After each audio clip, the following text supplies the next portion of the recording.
The NFC South is next. I had a lot of trouble with this team. They I also did don't too. sign. They They don't. do really They well don't. in free agency. Yeah, they do really well So for sure. the Tampa Bay Buccaneers. Who you got here? Don't say I Tom picked Brady. Russell, Tom Brady. Yeah. No, Russell Gage. I went Russell Gage here. They signed him in 2022. He signs a 3-year, $30 million contract. They guarantee him 20 million of that. Has 51 receptions for 426 yards, and then suffers a major injuries that keep him out for an entire season. He doesn't really do much for them. So I don't know. It was a weird signing at the time. Like you're signing this guy who's like, I think at that time he was going to be their wide receiver 3 at best, maybe. Um, I don't know. And he didn't do a lot. So it's a weird amount of money to give a wide receiver who's not even like a starting wide receiver for you.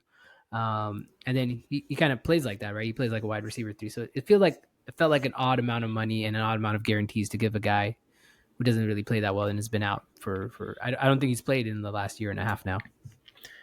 I mean, I get the thinking, right? You're like, all right, we have Chris Godwin, we have Mike Evans. Let's get a really, really good slot receiver to take advantage of all the single coverage he's going to get and do all that. It just didn't work out because of injuries. And I want to say he came from Atlanta, so it's another thing. Take division rival. Division rival. Maybe Yep. that is the lesson here. If somebody plays really well for a division rival, you get to see him twice a year. Don't pay him Don't pay him. because Exactly. Don't pay him. yeah, because this other team obviously knows something that you don't. So don't pay him. Yep. Get a guy from Yep. another conference, another division at least. Uh, speaking 100%. of former Atlanta Falcons, I was going to pick Russell Gage, but because it's the most obvious, but it just it's too easy.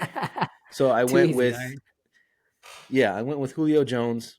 They only paid him $6 million for a 1 year deal. I thought it was going to be fun. I was like, oh man, Julio with all these other guys. I think before the season, yeah, Russell Gage, Chris Scott. I was like, wow, Julio Jones is going to be their fourth wide receiver. Like that's going to be amazing. Was not amazing. He only And caught I think the 24 problem was passes. Julio. Mm-hmm. He just got old. He just got old at this point.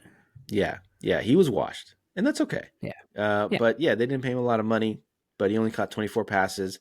They probably could have got better production from a younger guy, but I guess it was nice to have the name on the Yep. team. But yeah, again, the Bucks they do really well, so it was hard to pick They somebody. do. It was.